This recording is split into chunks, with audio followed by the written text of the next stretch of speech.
Good evening, colleagues. It's Martina Jordan from the University of Pretoria. Welcome to the colleagues from the University of Pretoria, as well as a lot of other colleagues from other universities.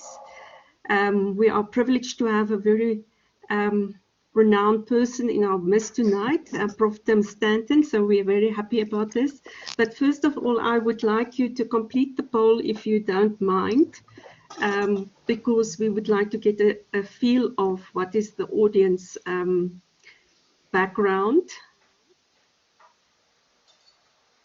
And then I've got some logistics that I just want to discuss with you.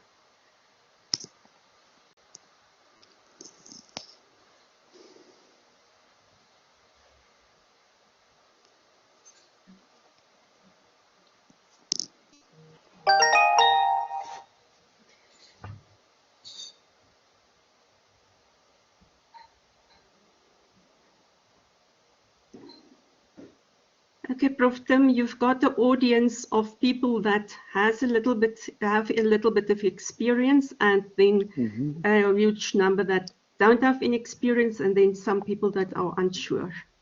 So that's okay. Your audience. So you can go in. So let me just introduce you to Prof. Tim Stanton. He's a senior engaged scholar with Ravenson Associates, through which he consults on service learning, design, and development in the USA, Africa, and Asia.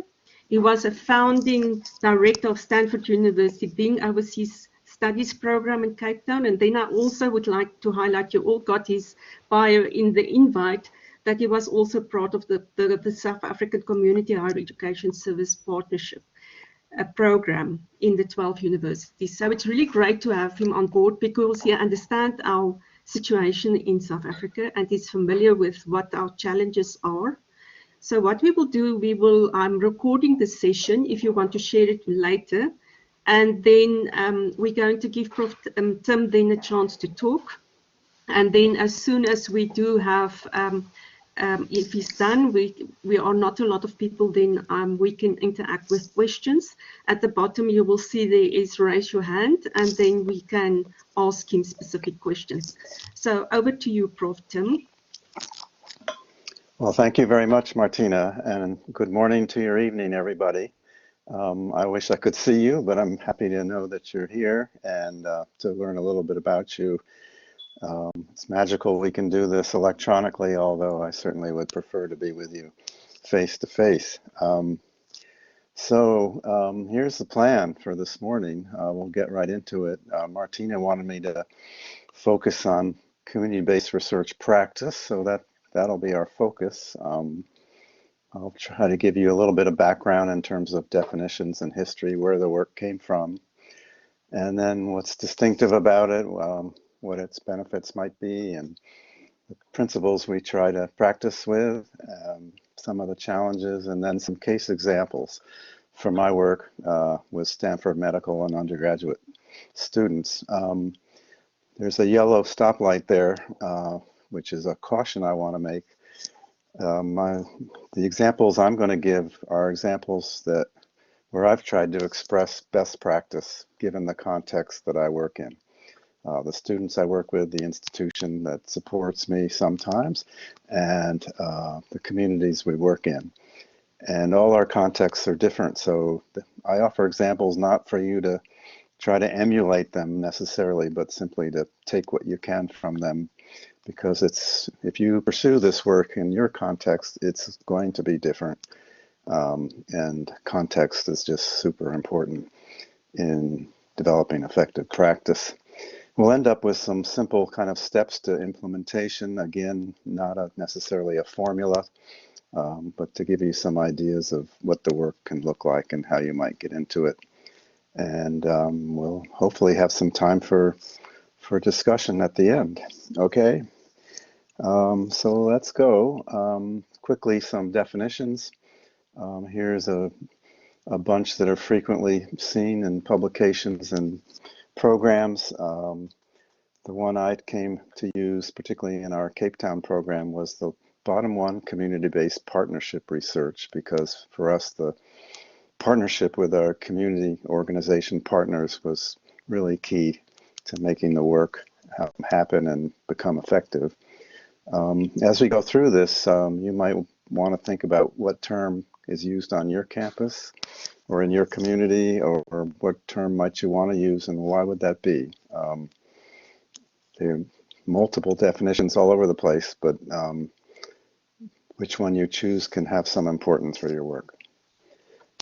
Here's a definition that I've often used for the work. It's pretty simple. We're just talking about a collaborative approach to research that equitably involves all partners in the process, and it begins with a research topic that's of importance to the community and community partner, and the aim is to take action and improve things and further development and knowledge.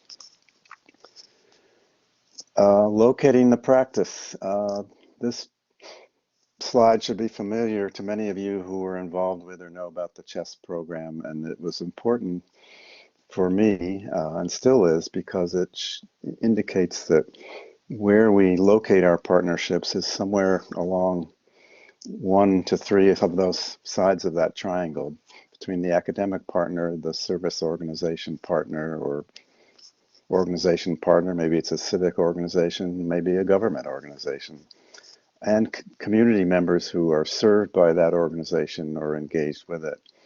And where the problems and challenges come up in this work are along all 3 sides of that triangle, which is why partnership development to me is so important and sometimes so challenging. So it's important that we identify who we're working with and what their relationships are, and all of our relationships are, all the way around that triangle.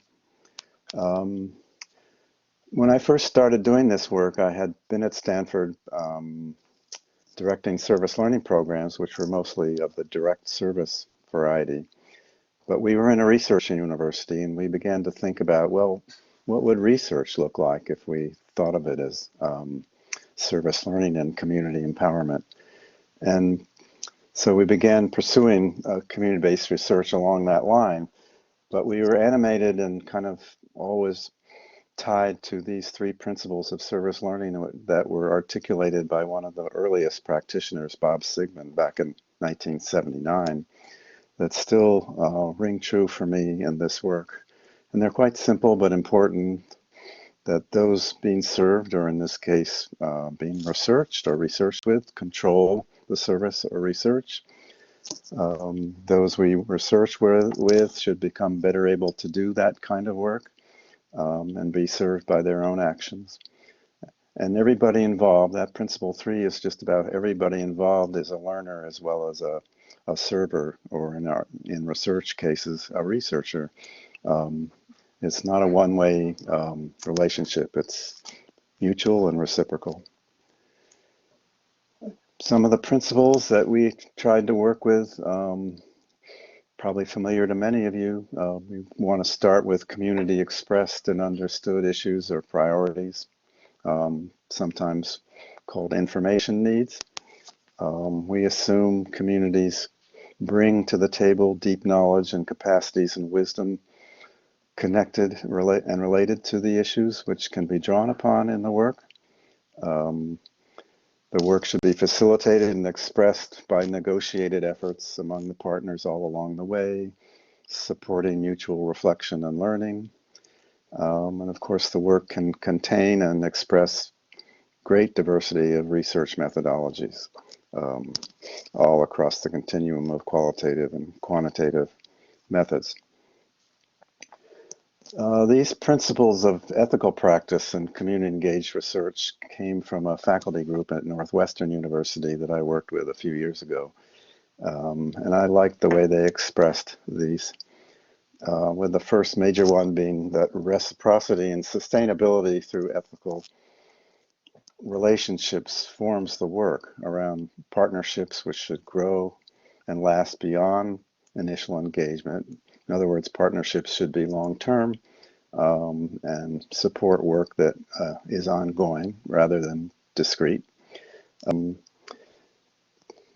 There should be deliberate and concerted efforts at developing, maintaining the collaborations, and that community partners should be empowered as co-educators or researchers.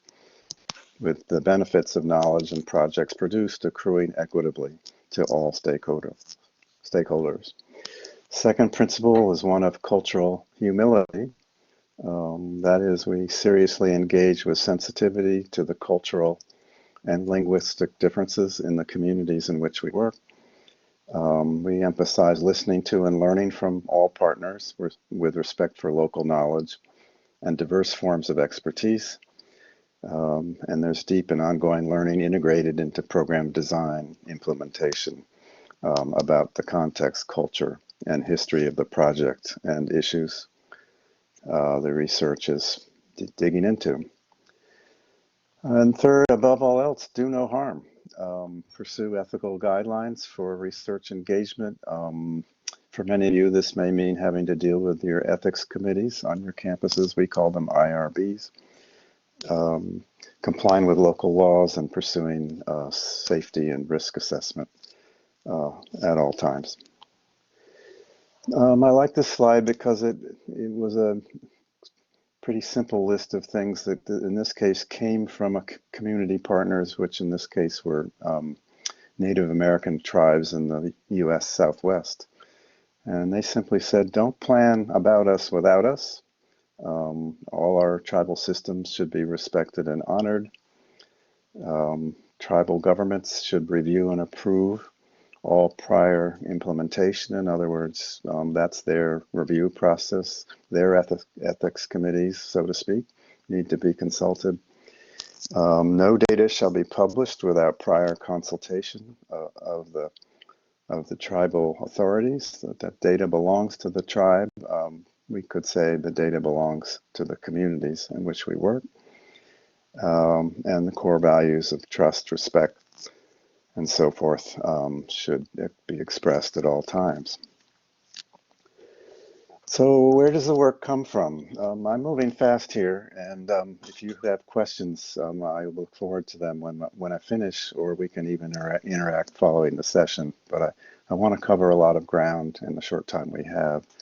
So the earliest expression of this kind of engaged research was called action research, introduced in the 1940s by Kurt Lewin and his associates to bridge the gap between theory and practice. It was mostly practiced in businesses to solve organizational problems and didn't necessarily include any kind of social change or community development aspect to it. And it continues today, however, sometimes called action science and other terms. Then in the 60s arose the participatory research and participatory action research movements with explicit community and social change foci involving citizens in research and development processes. It arose largely in Africa, South America, and Asia rather than the US and Europe. And it was first mostly practiced outside universities and only slowly embraced by the social sciences later on. But it influenced a transformation of research relationship from communities as objects of study to communities as active participants. Other influences historically leading us to where we are with the work come from feminist theory, community organizing, community-oriented primary care and public health, which really was the first academic field to truly embrace community-engaged research and develop a literature. When I first began doing this work, nearly all the texts and journal articles that I was able to draw upon came from public health, and that was lucky for me because I was in the medical school at the time. And finally, and particularly in your part of the world, is this movements for decolonializing higher education is having effect on the work. So what are its features? For those of you new to this work, this may be of interest and important for you. I would say there are three key features.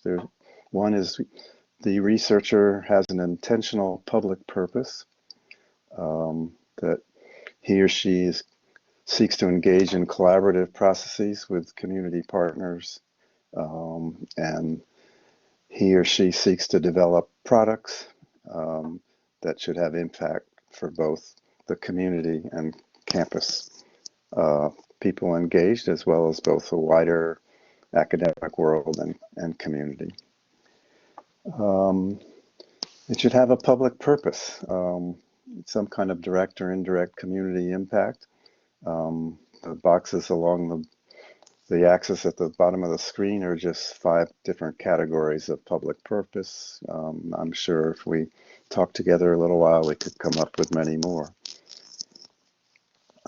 This slide I think is very important because it suggests that the community collaboration that we seek in engaged research can be described along a continuum that goes from less community involvement to more complete community involvement. And most of us doing this work would say that our work and others should fall on the right-hand side of that continuum. And so you see there the terms community-based participatory research or even community-driven research. That's the goal, in my view, of where we try to get, but there's sometimes contextual reasons for why you can't go there, and you might end up practicing more on the left side. This slide speaks about the degree of collaborative processes in particular projects.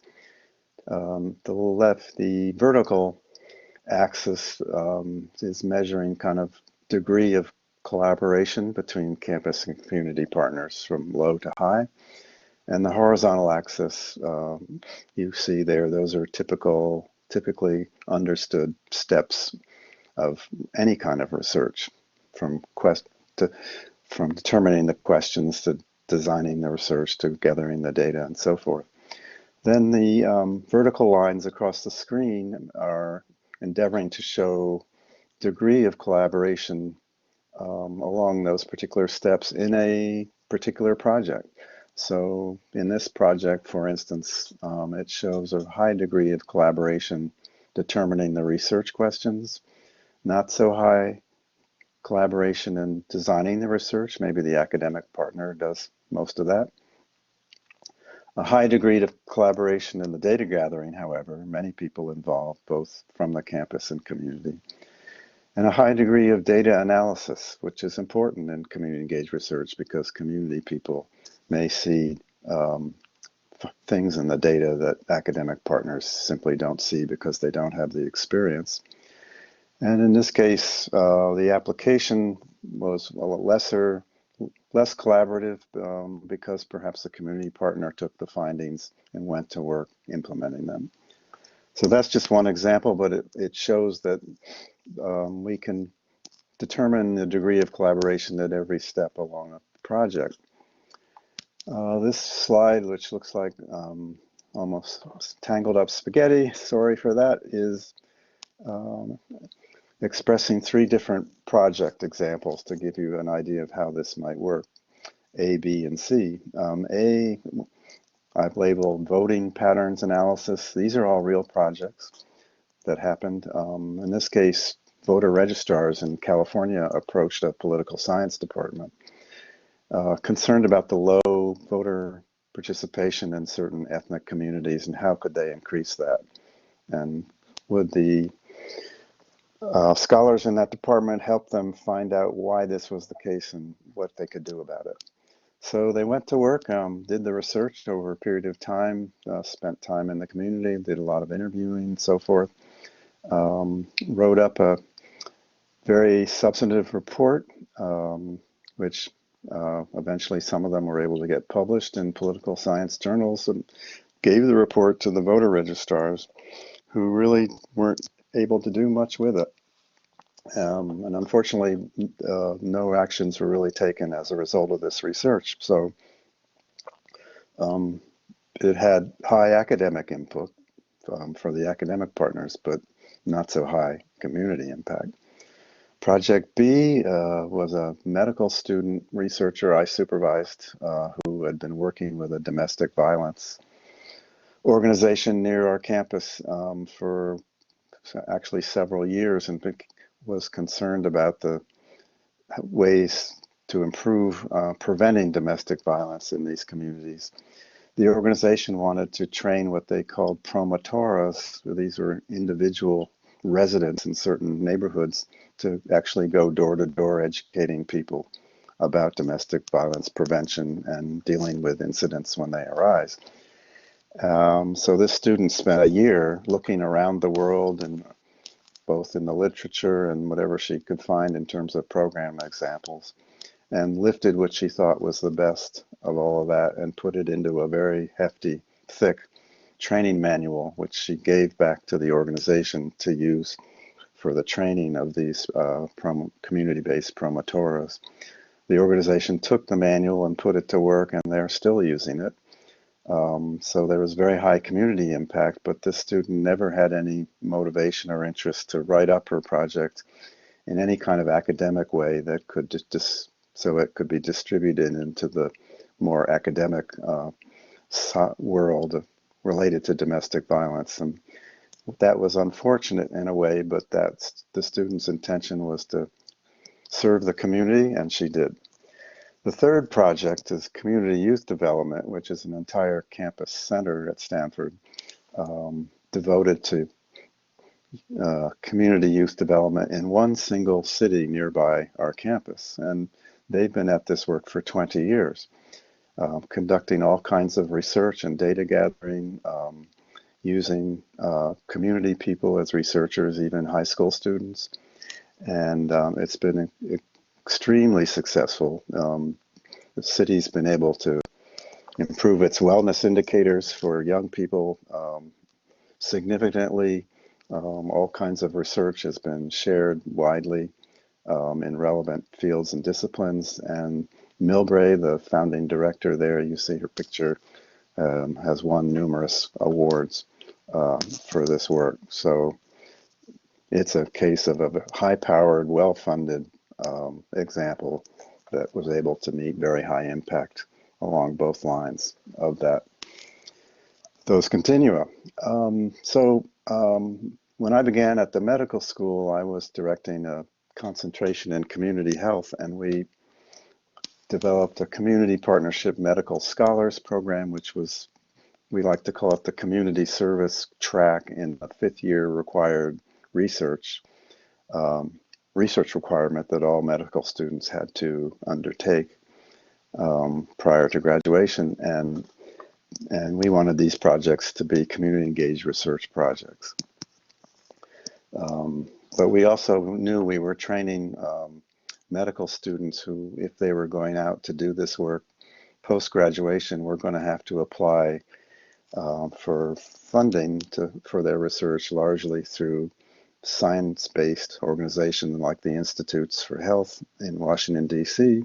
So they needed to know how to respond to those requests for proposals with criteria that was more designed for scientific research. So the students had to describe and propose their projects along those 10 lines, which would apply to all kinds of medical research. But they also had to describe and propose how their project would serve identified community partners, as well as contribute knowledge in specified academic arenas. Here's a quick look at just 4 of the projects that we funded and worked with. You can see that they are geographically diverse, from Iran to Stanford, and they were diverse in what they were doing and the partners that the students were working with. These were 1-year projects, and some of them were extremely impactful and successful. And then we come back to South Africa, and this may be most relevant for you all. Excuse me.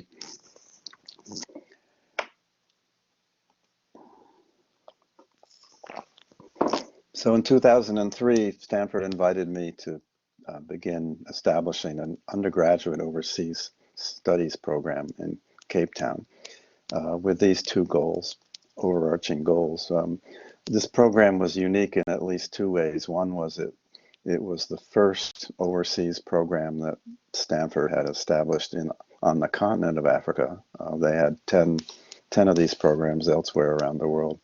It was also the first program, and still largely the only one, that centers its curriculum around community engagement via service learning or research. And so what we set about to do was to establish an integrated curriculum of courses and engagement work that enabled students to learn through their contributions to development efforts in the Western Cape, working with Western Cape folks. The basic facts of the program: it was small, 24 to 28 undergraduate students each term. Part of our mission was to serve students from across the university, so we had diverse majors and students with interests and skills, and we had to develop a program that would interest them. So it was quite broad, but again, focused on service learning, which was strongly encouraged for all students through an accredited service learning seminar. In fact, while I was around, every single student engaged in service learning except for one, and we were delighted that the one who did not engage didn't, because she would have been a problem. And then we had an elective community-based research program, which I directed, which required students to stay for 2 terms. And then 7 or 8 courses that we surrounded that work with to support and contextualize students' learning. Here's a quick list and glance at those courses. You can see again how diverse they were, but also they were all focused on helping the students understand where they were in your part of the world. I can tell you more about them if you're interested later on. But let's get to the research program. Here again, we use a Kellogg definition of what community engaged research is, and where I began to use the term partnership research as opposed to participatory. One of the reasons for that was, as you can imagine, Stanford's on quarter system with very short 10 or 11-week terms, and that's much too short a time to do any kind of intensive, particularly participatory research, where you have a lot of people doing a number of different things, and perhaps multiple communities. So we didn't have lofty goals for participation of a lot of people, but we did have deep goals for strong partnerships in the practice. So the seminar that supported the students' work had a content that included these items. We looked at, these are students, I should say, some of whom had never engaged in any kind of research, or at least students, if they had done undergraduate research, it was more of the lab science variety. So community research was new to basically all of them. So we had to talk about research as a form of community service. How does that change the research dynamic and the roles of researcher and researched? We looked at what does it mean to do research in a South African context, particularly as young people coming from the North. We looked at how community is a variable in terms of understanding health and public health and development. We looked at existing community-based research theory and practice and contested issues in the literature.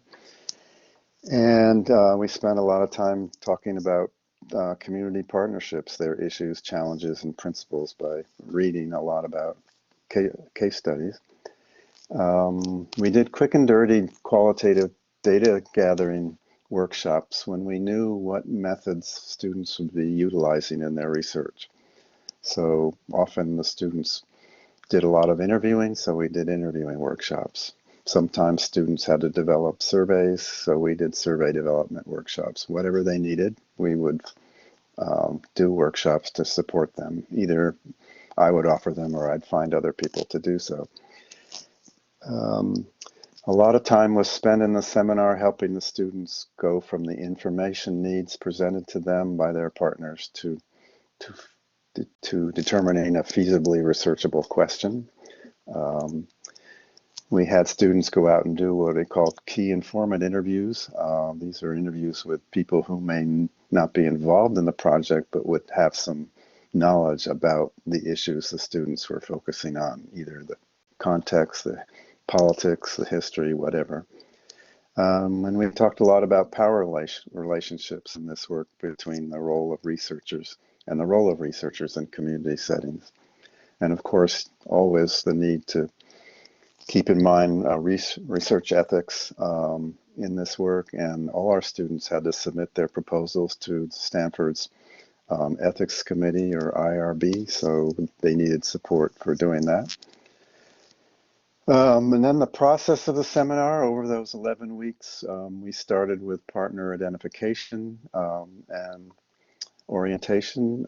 I identified the partners prior to the students entering the seminar, but then I matched the students to the different partners based on students' interests and what skill sets they may bring that would relate to the projects I estimated would take place. And then the early weeks of the seminar were spent with the students meeting with the partners, discussing the information needs that the partners proposed be researched, and then negotiating research questions derived from those information needs. One of the assets we had in the model we established was that these partnerships were long-term, sometimes up to 5 years long. And so what each student or student cohort was asked to do was develop a question that can be researched in the short time that you have, which for most of these students was 2 terms in Cape Town and perhaps further work when they got back to the Stanford campus after that. And so these would usually have to hone down to a fairly modest question, but it could be step 1 in understanding a larger issue that could be pursued by later cohorts of students. Then they would develop their research plans and begin data gathering, hopefully by the end of the term and on into the second term. And of course, the watchword was you must coordinate and negotiate with your partners about everything you do all along the way. So here's what some of those partnerships look like. We had many, just a word about the one in blue, which was very wonderful, successful one, where this was one undergraduate student who went to work with a group called Women on Farms in Stellenbosch. Women on Farms was kind of a labor union or labor workers association that represented women farm workers in the area. And at that time, the South African Parliament was just beginning to take up its health insurance scheme, national health insurance. And the organization was concerned that the health access issues of their members would not get represented in planning for that project. So they wanted to know in depth what those issues were so that they could go to work lobbying on their behalf as the National Health Insurance Plan developed. So the student spent about 8 weeks interviewing these women in the fields. During the day, since a lot of them spoke Afrikaans, she had to have an interpreter who came from the Women on Farms with her. And some cases they had to sneak onto the farms to speak with the women because the owners were not happy about people coming onto their property. She did an amazing piece of work. And when she wrote it up, a kind of a data set for the organization, as well as a very wonderful, eloquent academic report. And was just very passionate, but also very substantive, and had a huge impact in terms of enabling that group to do the work they wanted to do in Parliament. And the student won a Stanford University undergraduate research award for her work, which was very exciting to us. We did two kinds of projects, some group projects and mostly individual projects.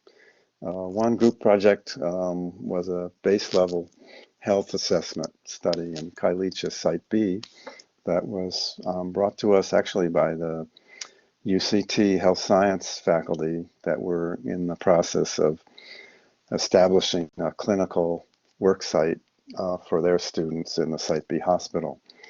And it was their first time they were going to be sending their faculty and students out into that community, believe it or not. And they didn't know much about the community or what the health issues were or how people perceived these things. And so they asked us to just go out and do what we called a baseline exploration. So the students did their data gathering primarily by sitting in waiting rooms like this, talking with patients around a set of questions they developed. And once they had done numerous issues, both with patients and staff in the clinical settings, they drew up their findings and decided to do a community forum where they presented their data and their findings not as a final step in the research, but as a preliminary or penultimate step, maybe it'd be more fair to say, to actually not only share what they were learning with the wider community, but to field test their learnings or their findings to see what feedback they might get that would get them to rethink some of their interpretations. So these forums, we tended to use them in all these group projects, were exceedingly helpful in the research. And as you can see from that slide, in this case, they drew quite an audience. And one of the reasons for this is that the students had interviewed so many people, and the people they interviewed got interested in the project and wanted to hear what was found out. So those are interesting projects. This one is one of our small group projects, which was also very successful. The partner was VPUU, Violence Prevention Through Urban Upgrading in Kailicha also. It's a collaboration between the City of Cape Town and Kailicha civic organizations with the goal of reducing violence. They had 4 strategies for doing so. One was establishing what they called safe nodes. These were hopefully violence-free areas where people could freely travel within the township for grocery shopping and to get to transit and so forth. They did so they worked to create this safety every way they could think of, from capital infrastructure to community building strategies of various kinds. They build athletic fields, community centers. There was quite a lot of funding, and the goal was if you had a lot of activity going on in these areas, they would be more safe than other areas. They supported these measures with a lot of capacity building of local people who were involved and employed in the projects, a lot of M&E.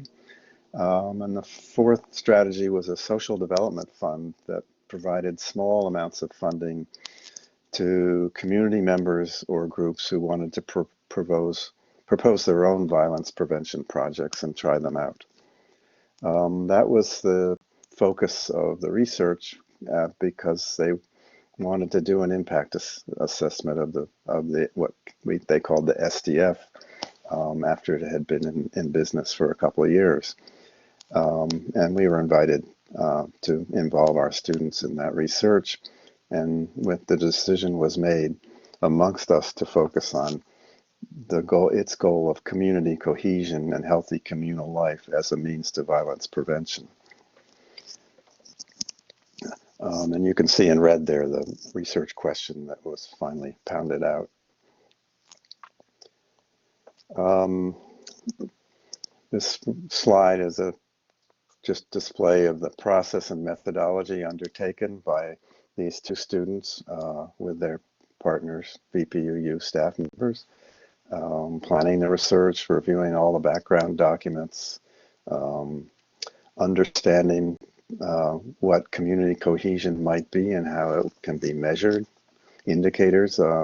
These two students spent a lot of time in the UCT library reading up on these issues and actually discovered some field-tested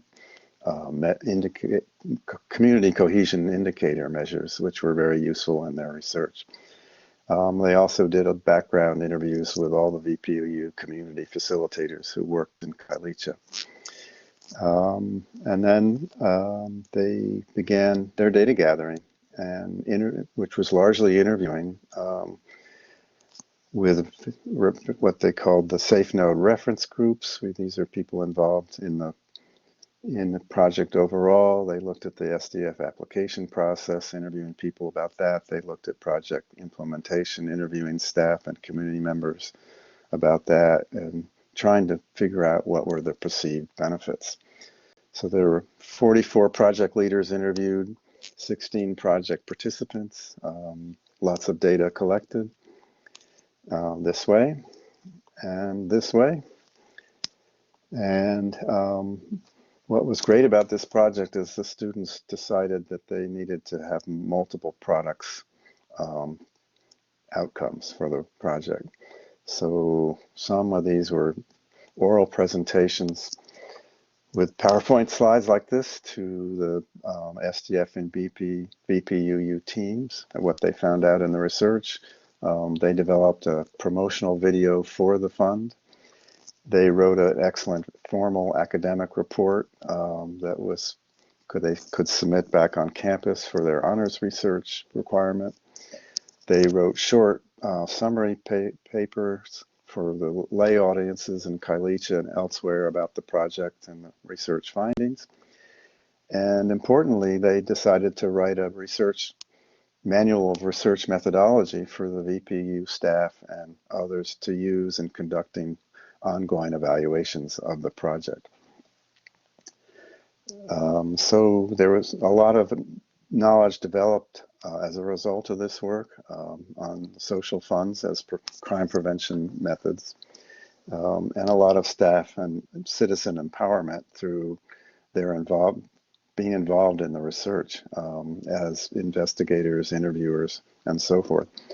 One of the best moments of my time in Cape Town was 2 or 3 years after this project, hearing from a colleague who was at a conference in South America, and she heard the director of VPOU presenting on their work in Kailicha, and his mention of a Stanford University, which had enabled them to develop this social development fund as a key strategy for violence prevention. So the students' work was really critically helpful to that organization and community, and I would add transformative for those students. Just quickly, other projects. This one was a GIS analysis of burn-related ambulance dispatches, where the student looked at where there were high incidents of burns requiring ambulance response and where the ambulances were actually located. The Western Cape Health Authority requested this research. What she found out was that ambulances often were located far from where most of the incidents were reported, and the response time could be sharply reduced if the ambulances were moved closer to where most of the incidents took place, which they did as a result of the research. And the third project, just interestingly, happened in Thailand because one of my students was Thai, and she wanted to do her research at home. And she had been engaged with a work group there that worked with Burmese migrant workers in Thailand, who were a much repressed community there. And one of the consequences of that was they had no access to banking services in Thailand. So the question was, maybe could the Thailand post office be called upon to enable people to transfer money amongst themselves, amongst their families, pay bills, and especially to send money home to families in then Burma or Myanmar. The migrant communities, of course, were all over Thailand, but she concentrated on Kanchanaburi province for her interviews, which took place over meals or in meetings. This student is in the bottom slide in a white top, and also at this meal. And then she presented her findings to the board of directors, I'm not sure what they were called, of the Thai post office, and proposed to them this, explained the need and proposed the response that the post office could take to establish a money transfer service. And fortunately, that's what they did. So what are important outcomes of this? First is that long-term partnerships enable long-term substantive projects, impressive staff development for the partners and people who work with them. For the students, of course, transformative learning in all kinds of areas of skill building and knowledge development, and deep kind of engagement and reflection on their part about who they could be if they wanted to pursue development work in the future. But also understanding communities at a much deeper level in terms of their assets and their challenges. And key, of course, a lot of students mentioned they learned how to manage their time in terms of planning and monitoring and evaluating what they were doing in intensive ways. So quickly, just to wrap up, here are my 7 steps to formulating community-based research. So finding a partner, with whom do we partner? Here the chess triangle is helpful to think that through. Once partnership's established, it's figuring out who's going to do what, when, and where, and what the timeline will be, what are our expectations of each other, who else needs to be involved, do we need to raise money, get equipment, undertake training, who's going to do these kinds of things. Formulating the research question, just like my students had to do, how do you move from information needs to feasibly researched, perhaps staged questions? And do these questions really respond to the partner's interests and needs? Explore the context and plan the research. Who else needs to be consulted? What methods are we going to use? Do we have the resources to support those methods? What's the timeline again? What degree of collaboration will happen at each stage of the research? Remember that continuum slide. Conduct the data gathering, that's pretty obvious, but the division of labor should be clear and perceived as fair by all, and that everybody has the time and skills they need to carry out their roles. And perhaps university players in this may need community guides or interpreters to do their work. Analyze the data. Once again, how collaborative should it be? How might we get community feedback as our findings are developed so that they can be field tested and strengthened? And is everybody open to learning something new and possibly unpleasant as a result of the research? I could tell you stories about projects where the partners sponsoring the research have expectations for certain findings and don't get them, and where that leads. 6, sharing those findings. That needs to be figured out, and it's just, once again, it's who does what, where, with what audiences. And then taking appropriate action as a result of the research. Collaboratively, or who will, in what arenas, who's responsible, what, and where. And one more I'm just going to add along the way is, I think it's really useful to document these experiences for both community and academic partners as these projects unfold. For the academics, these kind of reflection could lead to methodological appendices to publications that come out of them. For community partners, it helps deepen their learning and help them realize how much they may have learned and been transformed as a result of it being engaged in this work. And it's often helpful to have periodic meetings of all the partners to share these reflections and learn collectively from them. So I'm going to stop here.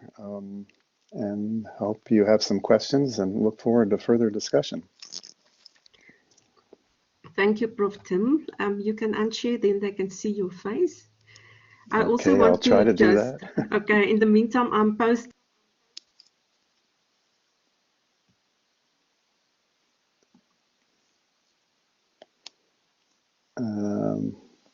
Not hearing you. Prof, we can hear, sorry, perfect, sorry. I shared a Okay. Qualtrics form that you just need to share with, complete for me, because we have next month a session on digital storytelling and in October one on photo voice. So please do that if you are interested to attend those sessions. So we've got the 10 minutes that we can ask Prof. Tim any question. Thank you, and I must say thank you very much for your presentation. You've got the deep understanding of what's going on in South Africa, so it helps a lot. So the floor is open for anybody that has a question for Prof. Tim. Please, on the bottom, you will see there's a raise your hand, a little image, and then you click on it, and then I can see who wants to answer a question. Oh, Karen.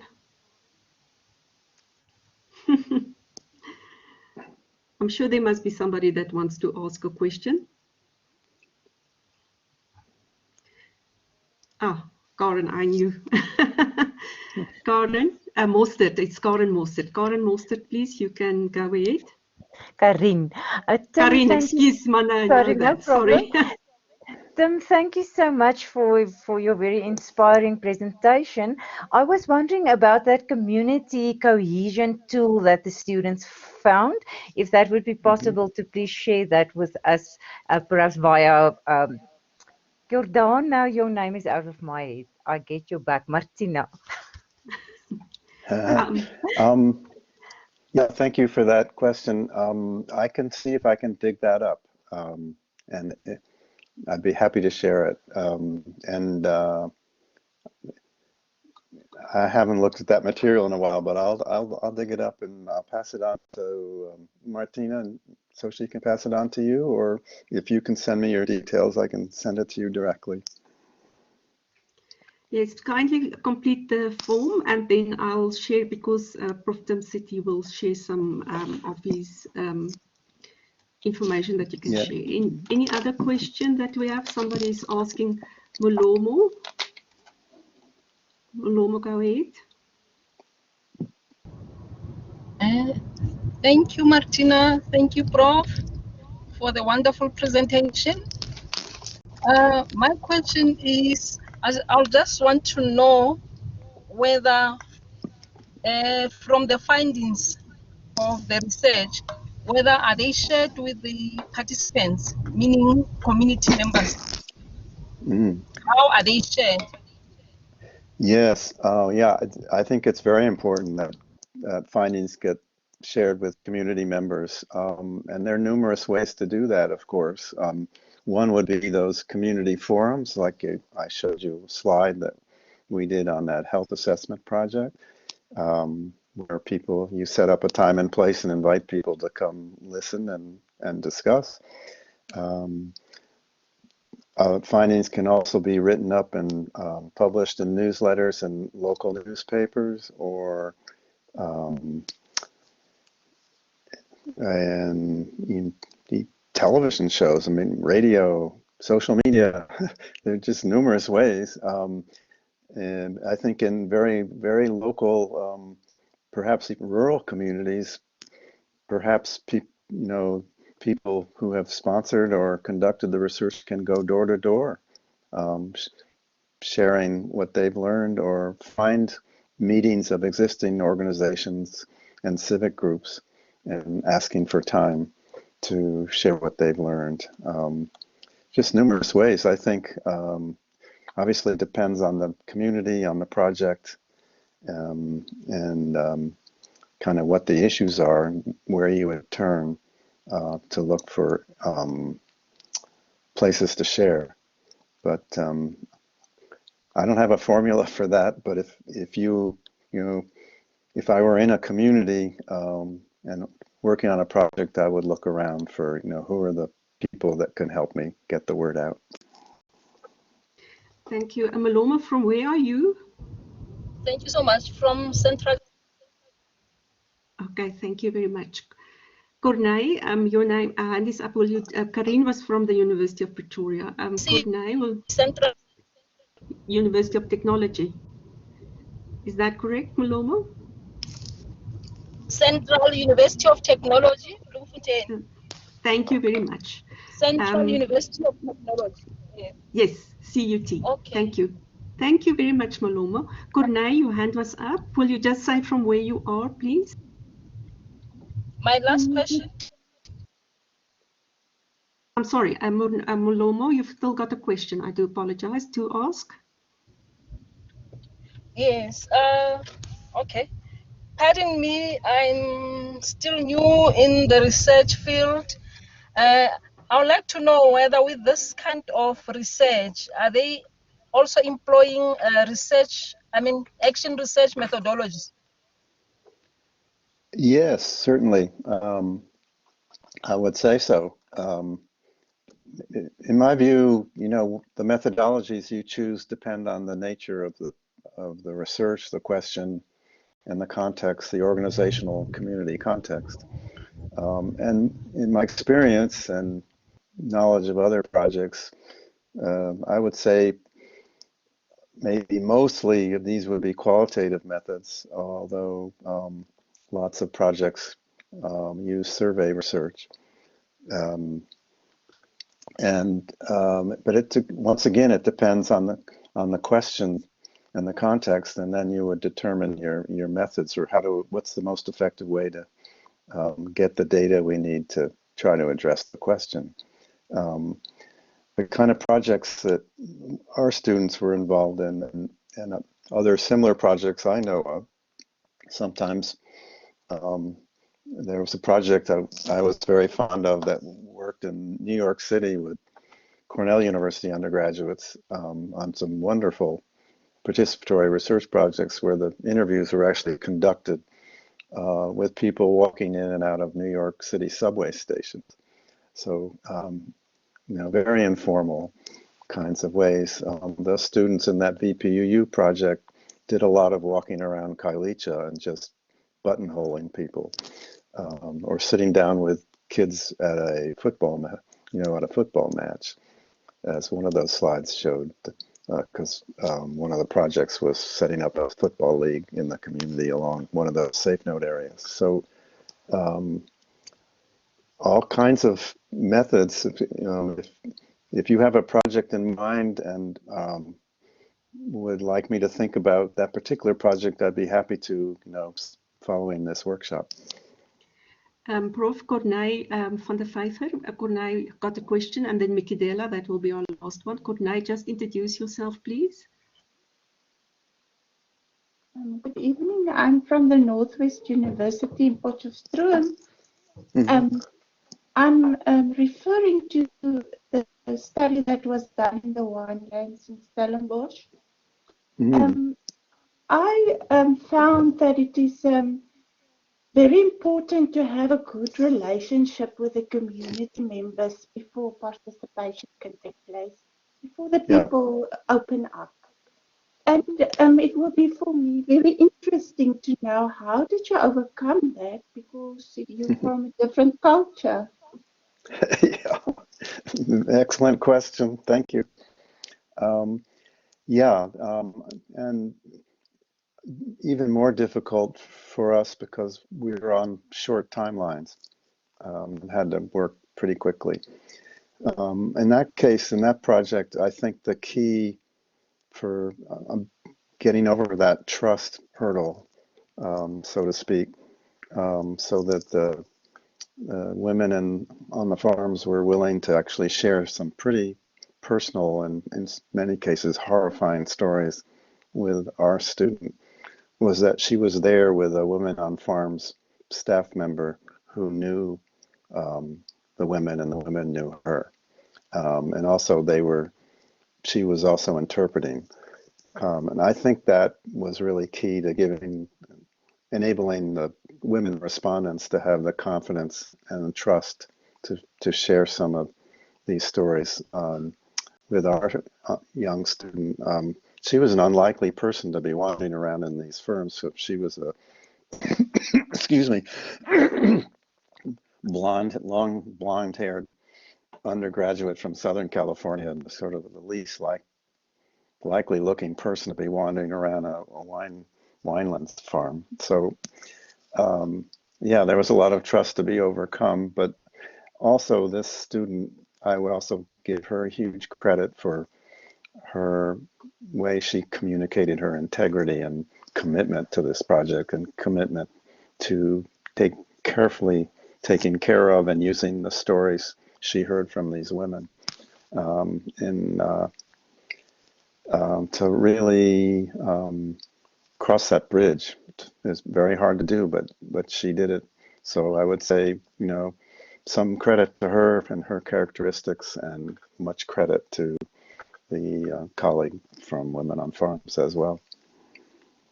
Thank you very much. And the last question, Mikidela. She's from the Mamelodi campus. Mikidela, over to you. Thank you so much, Dr. Jordan, and thank you very much, Prof. Team, for the informative presentation.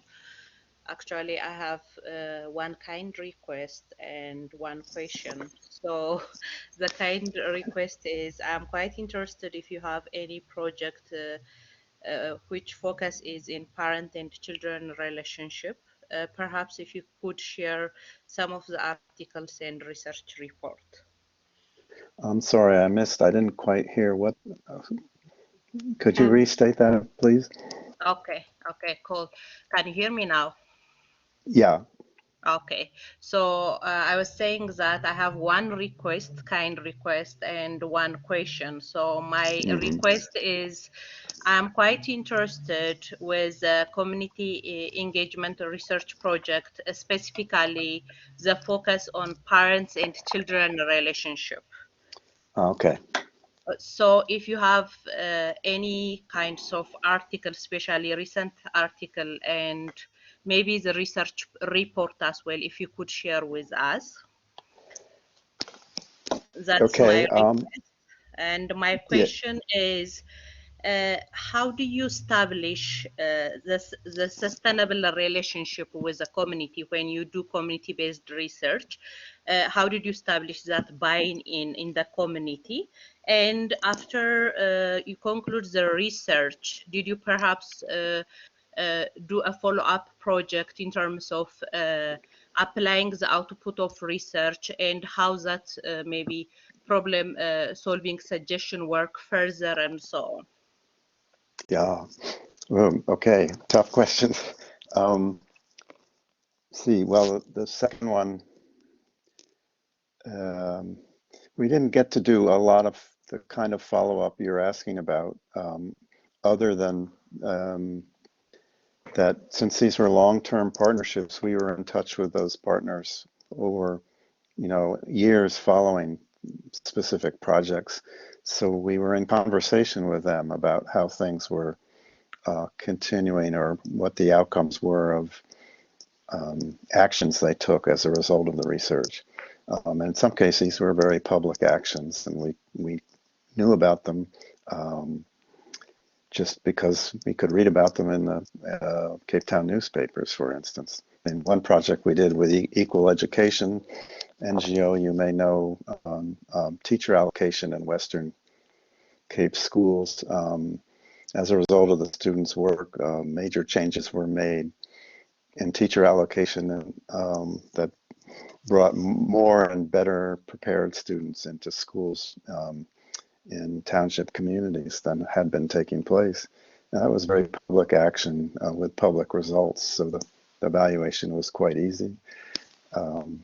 Other issues, questions which are maybe not as concrete, are much harder to evaluate. But for me, if the partner is satisfied with the outcomes of the research and actually makes use of them, then you could say you have a win. Now that you had another question, I think. I've now lost track of it. I didn't get a chance to write it down. No, I think that's all. The two main questions Oh, that I asked. Thank you, Prof. okay. Well, oh, I know you did ask about how you move into a community and build trust. Um, and that reminded me, I think you do that. It takes a lot of time, especially it did for us, because we were outsiders in many ways. And what I learned in my work in Cape Town was that we came to have a phrase in the seminar of how many cups of tea does it take to establish a community partnership. And that was because so often when I would set out to identify organizations we might partner with, the response was, well, can you meet me for tea and we can talk about this? And so there were many meetings and sometimes several meetings before we could even begin to talk about a project that I think people wanted to check me out. And then when I brought my students, they wanted to check them out. And they wanted to know why we were there, why we wanted to do the work, why we wanted to work with them. And that doesn't happen quickly, particularly when there's a lot of cross-cultural bridges to cross, including international bridges in our case. So it's just hard, long-term work and doesn't happen quickly. Thank you, Prof. Our time is up. So Yeah. kindly, please, thank you very much for a very interesting talk tonight. I knew that people would find it very interesting. Please, I do ask that you complete the form. Then I can email the recording to you and also the information that Prof. Tim promised us. I will also then, if you are interested, next month the talk on digital storytelling, and then October's one on photo voice. And thank you very much for your time. Have a wonderful evening. And Prof. Tim, thank you for everything. I do appreciate it. Now you can have a wonderful day and we're going to bed. Yeah. Well, happy sleeping, and thank you all for being here. It's a pleasure. I just wish I could have seen your faces for real. Yeah, And, that's the unfortunate thing yeah. of Blackboard, unfortunately. But Yeah. I think everyone is sending a lot of thanks on this side. So Yeah. thank you Yeah. very much. Okay. Thank you all.